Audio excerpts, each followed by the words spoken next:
Ladies and gentlemen, good evening and welcome to the Civic Center here in Pensacola, Florida, where tonight Square Ring Incorporated, along with your undisputed, undefeated king of beers, Budweiser, this Bud's for you, present 12 rounds of boxing for the Super Middleweight Championship of the World. This bout is sanctioned by the International Boxing Federation, President Robert W. Lee, and the Florida State Boxing Commission, Chairman Dr. Jack Gugino, Vice Chairman Alvin Goodman, who will also supervise at ringside for the IBF, Commissioners Terry James, Eric Riley, and Alito Waldman, Executive Director Don Hazelton. The three judges scoring this bout on a 10-point must system will be Dave McCullough, Gary Merritt, and Bill Ray. And when the bell rings, the third man in the ring in charge of the action, Brian Gary. Now at this time, let's meet the fighters. Introducing first, in the blue corner, wearing red trimmed with gold and weighing 165 3/4 pounds. He comes into this ring tonight as a veteran of 44 professional bouts and has compiled a record of 37 victories against 6 defeats with 1 draw. 26 of those victories were over early by knockouts. Ladies and gentlemen, from Glassboro, New Jersey, introducing the challenger and #1 ranked super middleweight contender in the world, the punch-in postman, Tony Thornton.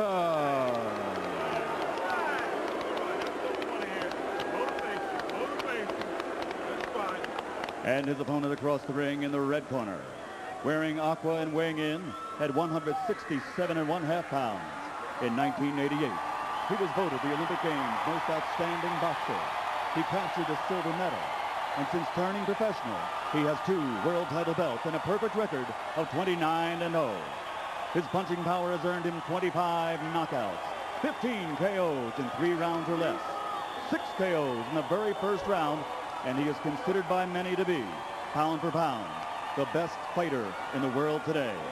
Ladies and gentlemen, from Pensacola, Florida, presenting the undefeated super middleweight champion of the world, Roy Jones Jr.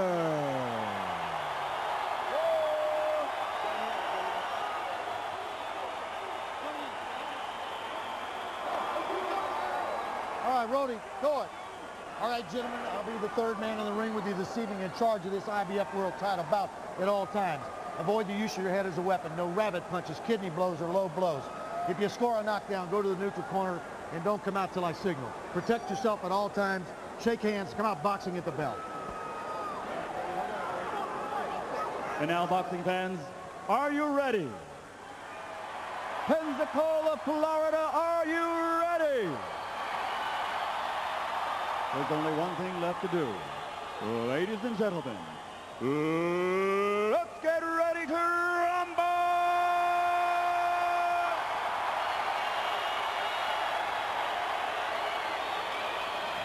You said, Jim, that Thornton was a very honest, straightforward man, and he is. And when we asked him, well, how do you beat a Roy Jones? He said, you tell me. Well, now he's got to tell us. He said very candidly in a pre-fight press briefing, it would be bogus to say I can outbox the guy. How do you outbox him?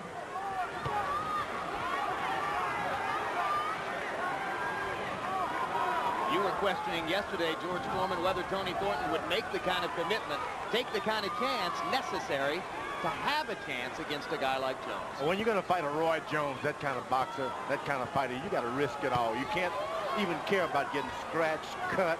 You got to be determined. It may kill me, but I'm going to win this thing. Get it up. Keep it up. Has he made that kind of commitment? We'll see. And in the interview, it didn't seem like he'd made that kind of commitment at all. Your hands are free. Roy Jones is in a strange situation here. He's expected to win, but you just can't do it dynamically against this kind of fight. This kind of fighter. You got to take your time. He's going to be Jones around. fought against Antoine Bird here in March. He suspected he might have a shot at a first-round knockout, and he delivered it. We asked him if he would try for the same thing here tonight. He said, no chance. This isn't the kind of guy you would do that against. This is probably the most solid fighter Roy Jones been in again. Not the best, but he's solid. Since James Toney or including James Toney? Including James Toney. James Toney is a great fighter, a good fighter, but he goes outside sometimes the laws of boxing. This guy stays within the realms of good self-defense. If you're going to get him, it's because you're going to have to go to the body a lot, then come up to the head. You're not going to get him with one shot. Jones backing into the ropes twice here in the first round and giving Thornton a chance to dictate the action at close range. Jones has had a couple of those fluid combination throwing moments, but by and large, he's been sizing up Thornton, and Thornton has taken advantage of the opportunity to show off his solid technique. Hard left hook by Jones. Thornton protecting himself as Roy tries to come with another left hook. Thornton is very solid. You finish doing what you're going to do, then he gets right back on you with his constant, solid, hit you now and then on the body, in the chest, on the arm. Thornton works very hard all year round as a solid, well-conditioned fighter.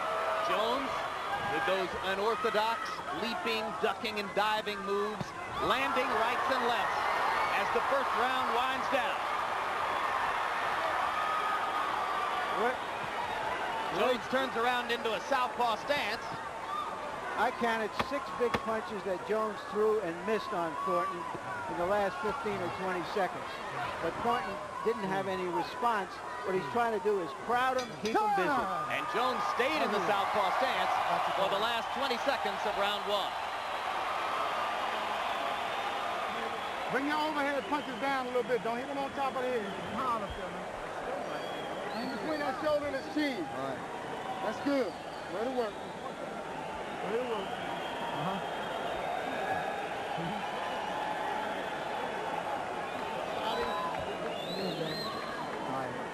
Good. Okay, here you go. Flip, and you want to hit it, right? Don't go over top too much.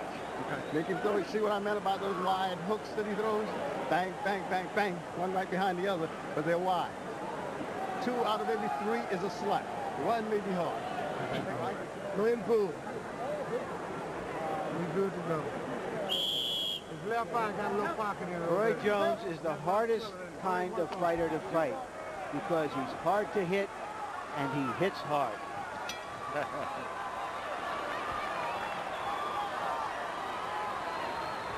Round 2 begins. Jones comes out in his conventional stance, back to the usual routine, and throwing the jab, something he didn't do against Toney in his most noteworthy performance. Where most boxers practice and go out and do what they practice, sometimes their hands just automatically go. Roy Jones will not do anything unless he sees it. That makes him hard to hit because after he throws that punch, he's looking at your shoulder to make sure he's not going to get hit back. And he has enormous confidence in his own intelligence. Roy is pretty convinced that he sees everything well in the ring and can think of what to do next. He doesn't look for answers. He thinks he has them. Step back, gotcha. Action slowing a little bit in round 2 as Thornton is reluctant to throw punches here. Roy Jones is smart. He's starting to land some body punches too.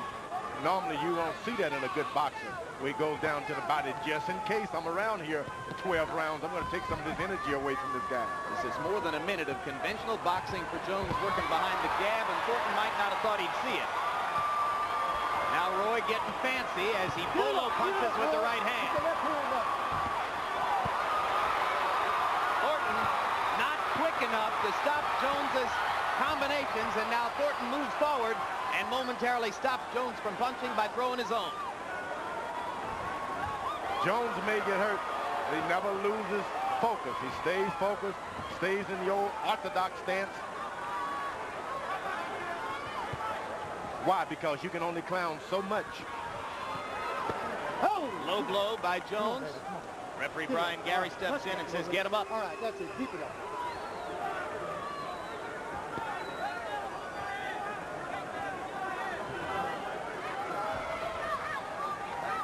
Tony Thornton, according to PunchStat numbers, has thrown 4 punches in the round.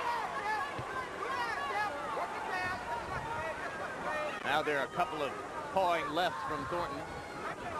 In his last fight against Vinny Pazienza, Roy Jones pitched a shutout in the 4th round, when for the first time in punch stat number history, Pazienza didn't land a punch in an entire round. It had never happened before. Thornton was able to land one jab. Now to the outside observer, that means nothing. But hey, he had not been able to land one jab all night. Now he's got one in. Next time you get 2 in, and you're getting closer and closer to reaching Roy Jones. You got to climb a mountain one hand at a time. That's it, one punch at a time. It was before the bell. It was before the bell. Thornton gets up easily All right, Tony? to beat the 8 count. And now that's the end of round number 3. Cannot be saved by the bell. The He was round saved ended. because he got up at the count of 8. Yeah, the round ended. You're all right. The round ended. They gave him the count after the bell. The round ended. You all right? Put it down. Put it down. A leaping left hand Pulling out with the whole puts Thornton down. And let us remind you, he has never been knocked out. I hope you're pulling back from it. You know better than that. Okay? You're pulling. Here it is. Reflexes and power like this are rare to see. It's like seeing a combination ballet dancer and bouncer. What a punch. He puts no body into his punches either. All fist, like hands of stone. But his shoulder gets into it. There's something No, unique. it's all fist. He's got a hard he's got a good forearm there. Something. There's nothing in that but Number 3. fist power. Do it. Well, let's face it, he's unbelievably strong for 168 pounds. There's growing discussion about whether he can someday fight heavyweights. Unbelievably strong is a good word. Come on now. Keep him up. Come on. Let's go. Jones in that round, 31 of 84, 37%. Thornton landed 5 of 18 punches in round 3. Or round 2, I should say. Thornton in trouble. Can't punch back. Come on, Tony. Got to fire. Got to fire, Tony. Got to fire. That's it. That's it. That's it. That'll do it. All right, brother. Too much. His shoulder hurt. Too much. The referee did him a good favor. Thornton pointed to his left shoulder. He's had problems with his left arm in the past. Apparently he threw it out. Roy Jones utterly destroying an opponent who had never previously been knocked out in a 44-fight professional career. And that looked like about a 44 punch combination in that last 10 or 12 seconds. He was looking at every punch he threw. That's fantastic. Fantastic, because generally guys panic and start lunging forward. This guy kept looking and watching what he was doing. Another memorable performance. The 30th win in a row, the 26th knockout for the man many regard as the best there is. Well, in one sense, really, his only opponent right now is Pernell Whitaker in the pound-for-the-pound battle, and he has been winning more spectacularly in his recent fights. If he steps up to the heavyweight, we better get another apartment. Couldn't fire. All right. Well, what do you think, George? Will he someday fight against heavyweights? I mean, he's talking about it. Not against guys like you. He admits that he could never go against somebody like you who would have a functional 30, 40, 50-pound weight advantage. But he's talking about maybe Tyson. Yeah, he's got the same thing Tyson has going from quickness, speed, and power. He puts on another, 45, 50 pounds of muscle. I wouldn't want him. Everybody else better watch out. Well, actually, who do you want? But then again, that's another discussion. This guy beat a good fighter tonight, a good, solid fighter. Excellent. Yeah, a guy who wasn't going to give anything away. Right now, let's go up to ring announcer Michael Buffer for the official particulars. Ladies and gentlemen, referee Brian Gary calls a halt to the bout. The official time, 2 minutes. Pardon me, 45 seconds. That's 45 seconds of round number 3.